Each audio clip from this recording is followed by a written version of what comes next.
Pada 14-1993, Nenas dijumpai oleh Christopher F. Columbus dan dibawa berlayar. Pada kurun ke-16, nenas mula ditanam di tanah Melayu bermula di Singapura. Nenas ditanam sebagai tanaman kontan bersama tanaman kelapa, pokok pinang, getah dan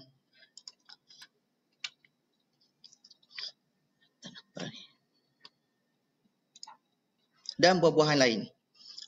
Pada tahun 1888, nenas mula diusahakan dan diproses secara kecil-kecilan di Singapura oleh orang Eropah.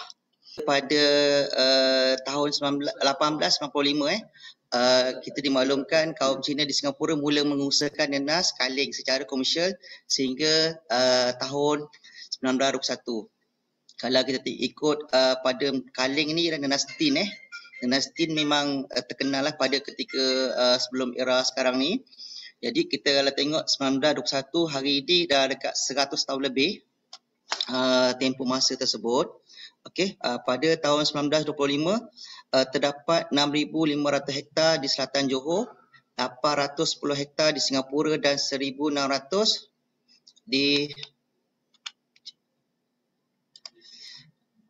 di Selangor. Okey, pada 1931 industri getah mengalami kemelesetan dan nenas mula ditanam sebagai tanaman tunggal dan utama. Jadi 1932 nenas mula ditanam luas di negeri Johor. 1934 ordinan perusahaan nenas ditubuhkan oleh kerajaan negeri Johor. 1939 terdapat 17,500 hektar tanaman nenas di negeri Johor. Jadi pada 1934 Perang Dunia Kedua berlaku, dihentikan operasi perusahaan tanaman nenas di Tanah Melayu. 1941 tak silap Jepun memerintah Jepun masuk Tanah Melayu. Jadi 1947 Jawatankuasa Nenas Johor ditubuhkan oleh Kerajaan Persekutuan Tanah Melayu dan Singapura untuk menghidupkan semula perusahaan nenas disusul dengan penubuhan ordinan industri nenas 1951. Ini adalah peraturan-peraturan yang diusahakan yang diwujudkan untuk peraturan-peraturan yang untuk dipatuhi oleh pada masa itu lembaga nenas lah, dan peraturan-peraturan perusahaan nenas 1952. Jadi pada 1955 Pineapple Joint Industry Council PJIC ditubuhkan, diberi kuasa mengawal industri nenas. Jadi 1957 tahun kemerdekaan Malaysia, Lembaga Perusahaan Nenas Tanah Melayu MPIB ditubuhkan di bawah ordinan perusahaan nenas untuk mengawal dan memajukan industri nenas Tanah Melayu dan Singapura. Pada 1959, kilang milik kerajaan Pineapple Cannery of Malaysia PCM ditubuhkan di Pekan Nenas Johor untuk pemproses buah nenas kebun kecil, di mana kilang ini diwujudkan oleh kerajaan untuk membantu dan membeli buah-buah nenas di negeri Johor, di sekitar negeri Johor, di bahagian Pontian dan mana proses-proses nenas tersebut dilakukan oleh PCM. 1966 Pineapple Industry Marketing Corporation PIMC ditubuhkan untuk urus pemasaran nenas. 1971 skim tanaman semula dilancarkan membantu pekebun kecil tanaman semula nenas baka emas merah. Pada 1971 nenas emas merah merupakan nenas yang popular lah pada ketika itu. Jadi selepas tu kita juga ada memberi bantuan tanaman semula. 1975 Minister Working Committee for Pineapple ditubuhkan di bawah KPU berbincang permasalahan nenas. KPU ni lah Kementerian Perusahaan Utama pada masa itu. Lembaga nenas di bawah kementerian tersebut pada ketika itu. Pada 1992 Lembaga Perusahaan Nenas Tanah Melayu ditukar kepada Lembaga Perindustrian Nenas Malaysia. pada tahun 29 Mei 1996, Jemaah Menteri membuat keputusan pembubaran Lembaga Nenas dan fungsinya dipindahkan kepada Jabatan Pertanian dan Pahama tertakluk pada pembubaran Akta Perlindasan Nenas 1957 semakan 1990. Jadi pada ketika itu Lembaga Nenas ada mengalami pembubaran lah, tetapi belum telah dibentang di kabinet lah, tapi belum dibubarkan. Pada 14 Jun tahun 2000, Jemaah Menteri bersetuju mengkaji semula keputusan pembubaran tersebut. Jadi pada 15 September tahun 2004, Jemaah Menteri memutuskan Lembaga Nenas dihidupkan semula sebagai peneraju pembangunan industri nenas negara di bawah KPIM ataupun maafilah Kementerian Pertanian Industri Makanan. Okey. Statistik nenas tahun 2016 menunjukkan negeri Johor merupakan tanaman yang terluas, di mana luas hektar ialah 8,000 hektar, 8,934 hektar dan hasil metrik tan 273,950 bernilai 350 juta. Okey, selepas itu dituruti oleh Sabah dengan 947 hektar dengan hasil metrik tan 14,759 metrik tan dengan hasil 17 juta. Ketiga ialah Sarawak 843 hektar dengan keluasan dengan hasil metrik tan 225,848. Pahang dan ikuti Pahang dan lain-lain negeri. Jumlah keseluruhan luas tanaman ialah 13,000 hektar 148 dengan hasil metrik tan 391,714. Ini adalah sumber laporan statistik tanaman nenas tahun 2017. Okey, untuk nenas yang ada di Malaysia ni banyak, tetapi yang kita telah daftarkan di bawah variti kebangsaan adalah seperti berikut. Okey, pertama kita ada nenas Moris. Dia punya daftar variti AC1 tahun daftar tahun 2013, asal variti tiada. Okey, kumpulan nenas adalah Queen. Selepas tu kita ada AC2 nenas Sarawak, tahun daftar tahun 2013. Keluarga dia keluarga Kayin. Lepas tu kita ada nenas Gandul AC3, keluarga asal dia kumpulan Spanish. Variti asal tidak dapat maklumat. Okey, untuk yang ketiga yang keempat AC4 Maspine. Maspine ni ada variti terbaru yang dicetak oleh Mardi Selangor. Dibuat di Mardi Selangor. Okey, kumpulan dia hybrid.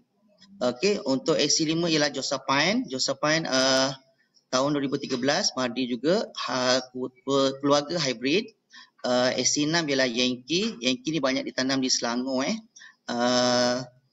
Tak ada maklumat, dia punya kumpulan ialah kumpulan Queen dan juga Morris Gajah. AC7 tiada maklumat, dia punya keluarga ialah Queen. AC8 N36 asal Mardi Selangor, keluarga pun hybrid. AC9 hari inilah kita nampak yang paling paling popular, yang dikatakan sumber kekayaan baru ialah nenas MD2 lah, yang mana asal dia daripada Filipina. Dia punya keluarga hybrid juga. Jadi yang AC10 ialah View of Sunset, tahun daftar 2017, tiada maklumat. Kumpulan pun tiada maklumat. Okey, yang terakhir ialah AC11, iaitu nama variti Madu Kaca. Tahun daftar tahun 2018, asal variti tiada maklumat. Kumpulan dia ialah Kayin. Jadi kita nampak pendaftaran nenas kebangsaan ni ada 11 variti lah. Namun begitu, nenas-nenas lain ada lagi tapi belum didaftarkan. Okey, nenas Nah, okey, pengenalan nenas. Nama nenas ataupun nenas. Okey, nama saintifik Ananas commusus. Keluarga bromeliad, bungaan ataupun kita panggil bromeliad ni pada bunga-bungaan jenis tanaman ialah monocotyledon. Pembiakan secara tampang ataupun vegetatif. Tetapi ni secara hidupan dia secara sulur dia keluar daripada pokok sendirilah. Asal dia tropika, selatan Brazil, Paraguay dan Argentina.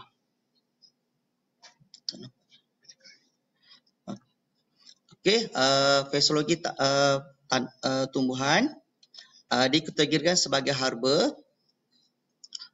Tumbuhan konsulen acid metabolisme CAM ataupun kita boleh cakap tumbuhan ni hidup dengan air yang minimal lah. Jadi dia boleh hidup, dia boleh tumbuh. Siang hari stomata tertutup, serap karbon dioksida CO2 pada waktu malam dan simpan dalam bentuk asid organik. Okey, fotosintesis berlaku pada siang hari guna tenaga matahari sewaktu stomata tertutup. Peratus perpuluhan sangat rendah lah. Stomata ni adalah liang-liang stoma di daun dia. Jadi kalau kita boleh tengok nanti selepas ni kita akan lebih go through lah, lebih detail. Mungkin slide yang seterusnya. Okey, pokok nenas ni mampu menyimpan air dalam daun yang membolehkan ia tahan kemarau. Atau dalam kata lain, dia juga dalam keluarga atau spesies cactus lah. Okey, boleh tumbuh sehingga 1.5 meter tinggi ataupun lebih dalam 4 kaki setengah lah, 4 ke 5 kaki setinggi kita lah, lebih kurang. Okey, daun panjang, tirus dan tersusun dalam bentuk ros. Okey, bentuk ros ni kita tahu lah, dia boleh berbagi-bagi dan kita boleh kopak dia punya kelopak tu. Jadi untuk buahnya jenis komposit yang berbentuk dari 100 hingga 200 berbuah yang tercantum pada hempulunya. Sekejap lagi kita akan go through lah segi detailnya. Ini kita bagi gambaran dia.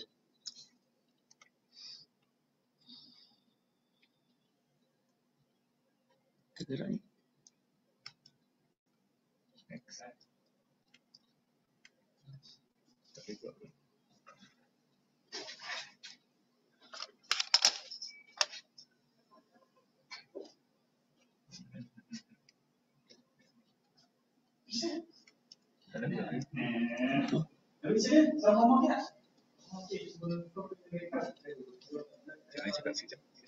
Okey, sekejap dia tak boleh bergerak pula di slide ni.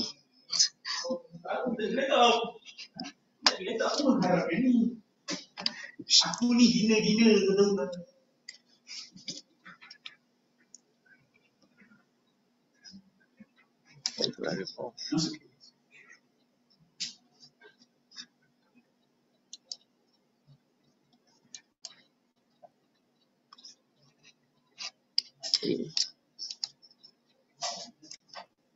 Okey, ni dah minta maaf dia jam sikit ni. Okey, ketinggian ni tadi pokok yang saya masukkan tadi 1.5 meter. Ini adalah actual berlaku di lapangan yang kita ambil gambar. Saya kita tengok ni secara rawak dan rambang ni. Okey, tadi saya pernah cakap bermata buah daripada 100 hingga 200. Ni saya tunjukkan yang mata buah ni yang seperti anak panah tu. Berbuah, dipanggil berbuah lah. Sekarang ni asal lagi nenas dipanggil nenas cobek. Sama jugalah, berbuah jugalah tu. Jadi ini adalah morfologi nenas. Okey, ini adalah kita nampak dari keseluruhan pokok daripada jambul, buah dan sampai ke akar. Pertama kita tengok atas sekali ialah kita start jambul. Lepas tu kita tengok berbuah ataupun mata tu. Selepas tu yang ketiga ialah isi buah. Itu semua orang saya ingat faham. Lepas tu empulo. Empulo ni ialah batang tengah nenas. Di mana empulo ni kalau daripada segi kajian saintifik dia mempunyai kandungan tinggi bromelain. Ia sangat bagus untuk membantu pencernaan kita lah. Okey. Selepas tu kita tengok daun dia. Okey, kita faham semua daun tadi, tirus, panjang. Dia ada okey, selepas tu kita pada sulur tangkai yang bawah dia tu, di bawah buah tu ada sulur tangkai, di mana sulur tangkai. Selepas tu kita tengok tangkai buah di bawah sulur tangkai tu. Selepas tu kita tengok sulur udara, batang, sulur angin, sulur udara, sulur tanah, dan juga di bawah celah tu ada akar. Kita tengok di batang bawah tu sekali ada akar. Dipanggil akar celah. Jadi yang merah tu adalah permukaan tanah. Kita buat satu perbandingan di mana permukaan tanah dan bawah sekali adalah batang bawah tanah dan akar. Ini adalah dia punya morfologi dia. Okey, ini adalah satu kitaran pusingan nenas di mana kita satu kitaran nenas semasa penanam ia lebih kurang 18 bulan. Okey, pada asas bulan pertama kita tengok pokok nenas yang terpanggil sulur tadi tu kita tanam. Tempoh untuk matang dia ialah selama 9 hingga 10 bulan. Jadi tempoh tanam tu kita akan buatlah segi pembajaan, penjagaan, pengurusan racun, dan nanti kita akan bentang lagi di peringkat yang lebih seterusnya. Okey, lepas tu untuknya secara untuk mempengaruhi buah tu untuk kita membuah. Jadi pengaruh kita letakkan satu indikator di mana dalam masa 10 bulan tu kita tengok helaian daun tu lah. Kita kalau biasa untuk yang baru mereka kira setiap helaian daun. Tapi yang masa dah lama mereka akan kira bulan tu lah. Biasa bulan tu akan menetapkan 10 bulan tu pokok tu layak untuk dihormon lah. Ataupun kita panggil arohan. Hormon ni bukannya nama je hormon, tapi dia bukan bentuk apalah, cuma arohan ni dipaksa lah secara streskan dia. Okey, lepas penanaman pokok induk, selepas tu kita ada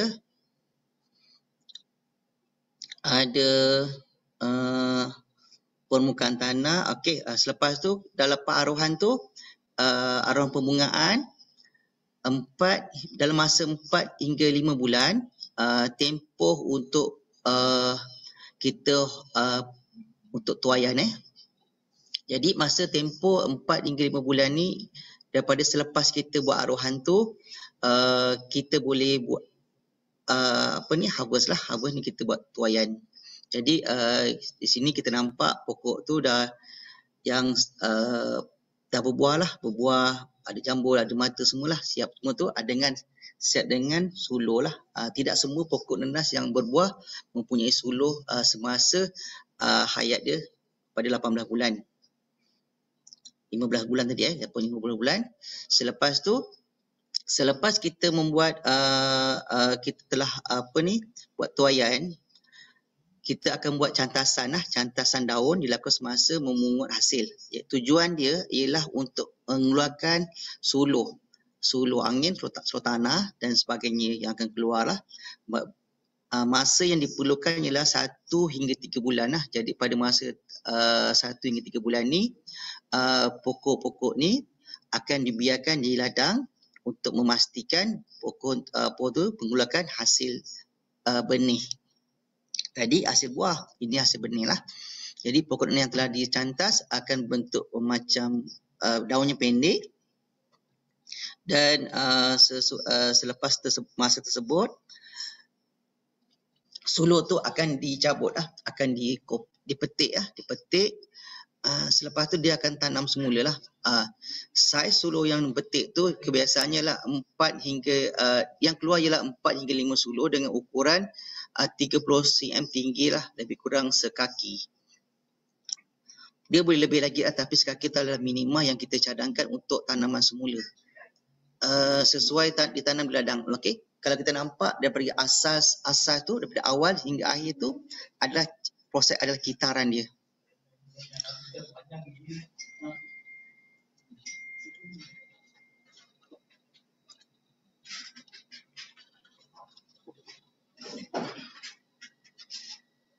Okey.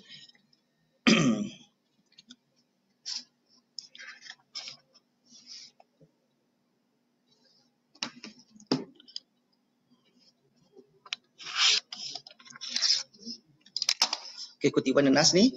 Okey, ciri-ciri dia lah yang berduri di hujung daun, mempunyai suluh tangkai 2 hingga 12 pada pangkal buah. Sesuai untuk pengertian, warna buah hijau bertukar ke warna ungu, gelap atau jingga kemerahan apabila masak.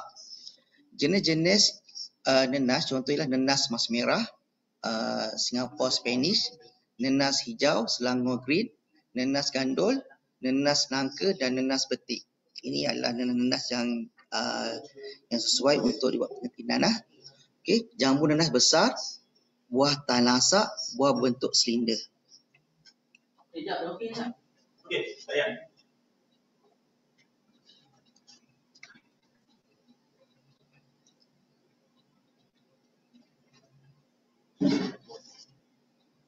Okey, ini adalah nenas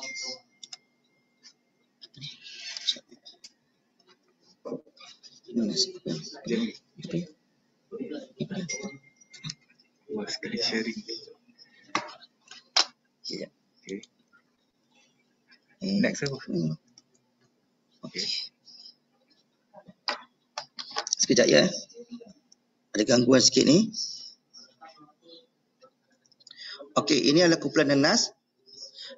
Kumpulan nenas ni adalah nenas hijau, nenas Spanish Nenas Spanish ni hijau, gandul, nombor N19 ataupun Jawa hybrid lah. Ini adalah nenas-nenas untuk kita tengok ni. Lepas tu kita ada kumpulan nenas nombor 2 ialah smooth Cayenne. Smooth Cayenne. Okey. Smooth Cayenne ni ciri-ciri dia ialah saiz buah yang besar, mata buah yang rata, daun berwarna hijau gelap, buah bentuk tirus. Contoh nenas ialah nenas Sarawak, nenas madu kaca, nenas hilo, nenas giant Q. Jadi kita nampak dia punya bentuk senang tengok Sarawak lah. Sarawak yang senang ada di pasaran. Okey, selepas tu kita ada nenas, kumpulan nenas yang ketiga ialah nenas queen. Tadi kita cakap nenas ni ada 4 keluarga. Keluarga kedua, ketiga ialah nenas queen. Nenas queen ni berbentuk tirus, sesuai untuk makan segar, warna daun hijau kebiruan serta ungu di bahagian tengah, daun berduri. Ciri-ciri nenas ni ialah nenas Morris, nenas Yankee, Selangor Sweet dan nenas Morris Gajah. Ni adalah 3 keluarga yang daripada kumpulan asal nenas queen. Kalau Yankee ni banyak kita tengok di Selangor lah, dan juga kalau nenas Morris ni banyak di pasar kebiasaannya. Kebiasaan nenas ni dimakan segar lah. Okey, ini adalah nenas yang kumpulan keempat ialah kumpulan hybrid lah. Kita di Malaysia ada 4 kategori. Kumpulan keempat ialah hybrid, di mana nenas hybrid ni kebiasaannya kita tahu, semua orang tahu dan semua orang minat nenas MB2 lah. Dia sangat manis, rasa cacing lembut, sesuai dimakan segar dan dia boleh multi purpose lah. Boleh buat tin ataupun canning dan juga boleh makan segar. Okey, ciri-ciri dia ialah buah berbentuk silinder, mata berbuah tidak timbul dan rata, daun berwarna hijau, daun sedikit berduri, sesuai dimakan segar. Jenis nenas ialah nenas N36, nenas Josephine, nenas Maspine dan nenas MB2. Ini ada 2 gambar saja kita masukkan, nenas Josephine dan MB2 lah yang sangat popular di Malaysia dan senang didapat di pasaran. Okey. Ini adalah khasiat buah nenas. Kalau kita tengok wah ni mempunyai khasiat yang sangat bagus untuk pencernaan dan juga untuk kesihatan kita. Tambah-tambah dalam musim pandemik ni, dia bagus untuk kita punya kita punya tambah kita punya keimunan. Okey, nenas yang dimakan segar boleh membantu melancarkan sistem penghadaman kerana kandungan seratnya yang tinggi, manakala enzim bromelain yang terdapat dalam buah nenas boleh mencegah penyakit kanser dan awet muda lah, untuknya whitening lah sebagainya lah. Jadi rajin-rajinlah makan nenas supaya kita selalu sihat, awet muda dan sukses selalu. Okey, ini kita boleh tengok dia punya kandungan kajian daripada kita test di makmal, kandungan nilai makanan. Jadi kita tengok dari segi kalau kita perhalusi lagi, kita nampak vitamin C sangat tinggi lah, tinggi dengan dia punya beta kontrenal lah. Jadi ini adalah bahan-bahan yang kandungan hidrat yang tinggi yang bagus untuk kesihatan kita. Jadi rajin-rajin makan nanas selalu. Okey, seterusnya ialah keperluan persekitaran pokok nenas. Jadi apabila kita nak menanam nenas ni, kita perlu secara komersial bukan secara kecil-kecilan. Secara komersial ni kita perlu tengok pada 4 faktor ni lah. Jadi faktor pertama kita pastikan suhu di tempat tersebut. Kedua taburan hujan. Ketiga tanah dan saliran, dan keempat ialah kawasan persekitaran. Jadi 4 faktor ni, keperluan persekitaran pokok nenas ni sangat membantu dan memberi kesan kepada tumbuhan tersebut. Jadi seterusnya kita tengok suhu. Kalau kita tengok pada suhu, pastikan suhu optimal yang sesuai untuk pertumbuhan pokok nenas ialah 30 darjah Celsius. Di Malaysia ni kita punya suhu sangat sesuai lah, 27 hingga 32. Jadi suhu untuk pertumbuhan akar ialah 29 darjah Celsius. Suhu pertumbuhan daun ialah 30 darjah Celsius. Jadi perbezaan suhu siang malam yang seimbang, purata suhu di daerah Semenanjung adalah Malaysia ialah 26 darjah Celsius. Suhu ni sangat membantulah dari segi pertumbuhan pokok nenas. Jadi seperti yang saya katakan di awal tadi, pokok nenas ni sangat tahan pada waktu cuaca panas dan juga waktu kering lah, waktu kemarau. Okey, seterusnya kita tengok bila hujan. Kita pergi detail seperinci sikit lagi. Curahan hujan optimal setahun ialah 1250 mm, ialah julat curahan 510, dan sehingga 5540 mm ialah curahan hingga 5400 mm masih sesuai. Kita nampak julat curahan kita ialah sehingga 5540 ialah taburan hujan kita ialah sesuai. Jadi taburan hujan yang seragam adalah yang paling baik. Itu untuk memastikan tidak banjir lah. Okey, ketahanan pokok nenas pada air bertakuk pada 72 jam. Jadi nenas ni bila terendam pada tempoh 72 jam dia sangat lagi dia mampu untuk bertahan untuk dia hidup. Seterusnya kita tengok pada tanah dan saliran. Pokok nenas sesuai ditanam di atas tanah, banyak jenis tanah lah. Faktor utama yang perlu kita tengok ialah top soil dia yang dalam, banyak organan, mineral, struktur gembur, tanah mendatar dan sedikit beralun. Jadi dia punya pH dia kebiasaannya organan ni biasanya pada tanah gambut lah. Kalau kita perasan, dia punya pH dia ialah 3.5 hingga 4.5, masih sesuai di tanah gambut. Jadi boleh ditanam. Okey, bersaliran baik dan tidak menakung air, mempunyai sumber air yang cukup dan daya pegangan air yang baiklah. Jadi ini untuk tanah mineral lah. Dia punya pH dia kebiasaannya yang kita buat secara random, kita buat testing dan kajian secara umum ialah pada pH 4.5 hingga pH 5.5 lah untuk tanah mineral. Jadi pH ni kita telah buat asas dia lah. Jadi kebiasaannya kalau untuk yang secara kecil-kecilan tu mereka boleh tanam terus ya. Tapi kalau yang besar-besar perlu ada alat penguji pH lah untuk memastikan tanaman tersebut tu dapat dia punya pH yang tepat lah. Okey, seterusnya kita tengok kawasan persekitaran kawasan persekitaran ni untuk industri lah, kita nampak memudahkan perhubungan. Kedua, kita nampak kawasan yang strategi, lokasi, sejarah, kawasan topografi lah. Kawasan yang kurang ancaman musuh, haiwan liar. Seperti kalau kita tengok sekarang ni banyak pada monyet, pada musuh-musuh tanaman lah. Nanti kita akan perincikan lagi di slide-slide yang akan datang. Okey, ini adalah kawasan-kawasan yang perlu kita ambil kira untuk penanaman nanas secara komersial. Okey, seterusnya kita tengok pada pemilihan tapak untuk tanaman. Kawasan yang perlu dipilih perlu sesuai dan ada kemudahan yang membolehkan kita menjalankan aktiviti pengurusan kebun tanpa banyak halangan. Okey, pertama kita perlu pastikan perhubungan ialah jalan utama, jalan ladang dan jambatan sekiranya perlu. Di mana kebanyakan ladang yang ada parit ni kita ada perlu jambatan lah. Kedua, terdapat sumber air, struktur saliran yang sempurna. Saliran air ni biasanya kita untuk proses-proses meracun, pembajaan dan sebagainya lah.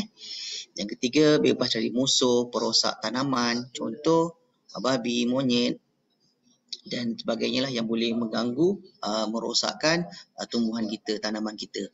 Yang keempat ialah tanah yang boleh menampung keperluan untuk pokok nanas tumbuh dengan subur. Dipastikan tanah tu subur lah. Tanah subur memang sangat sesuai lah kan. Semua orang faham dan maklum. Okay, yang kelima ialah sumber bahan keperluan mudah diperolehi. Contoh bahan input pertanian, bahan tanaman. Jadi kita setakat ini mungkin dah semua dah senang, pasalnya kita ada kemudahan pengangkutan. Okey. Seterusnya kita akan pergi ciri-ciri tanah sesuai bagi tanaman nanas.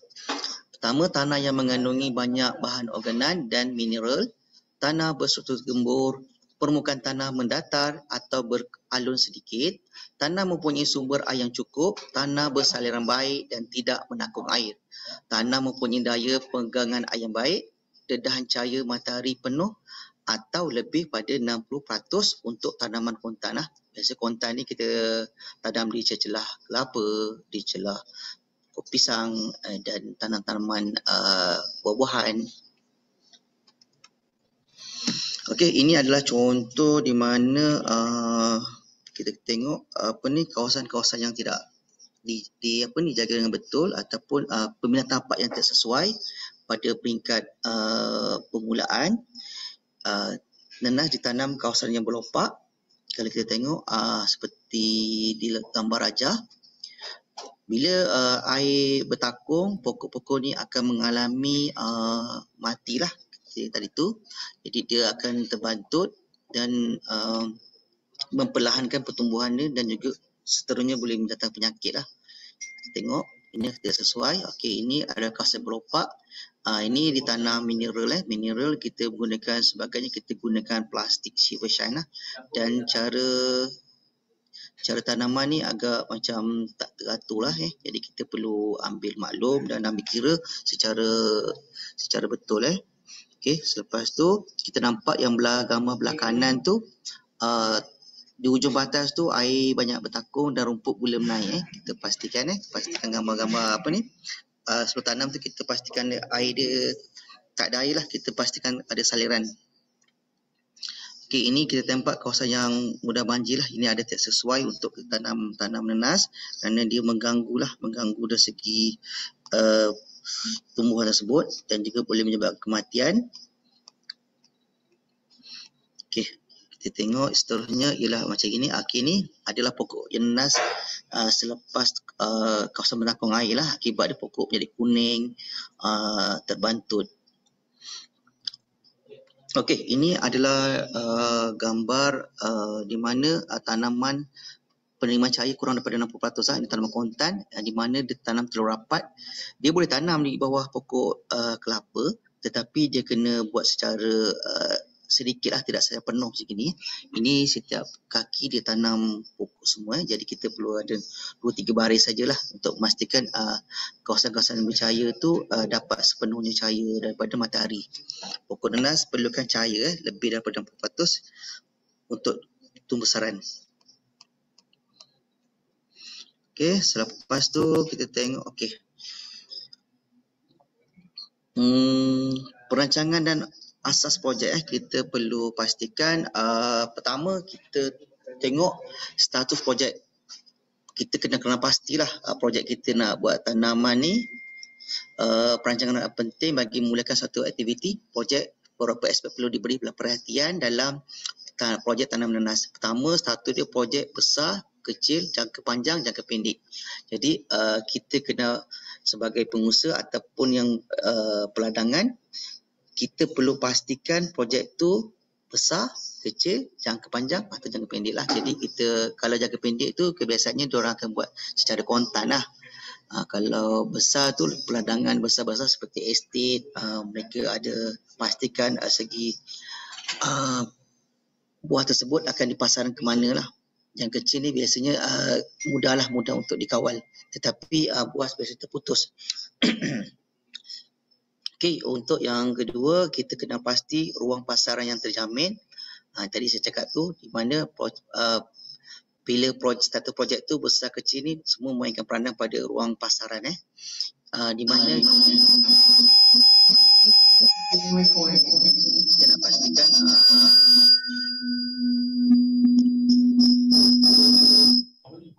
kita nak pastikan buah-buah tersebut akan dipasarkan dan tidak mengalami masalah lambakan. Okey, ketiga kita perlu tenaga kerja yang cukup untuk memastikan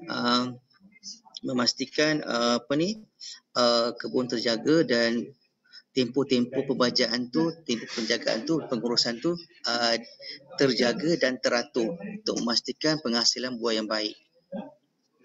Untuk yang keempat ialah pengetahuan, pengalaman dan teknologi lah.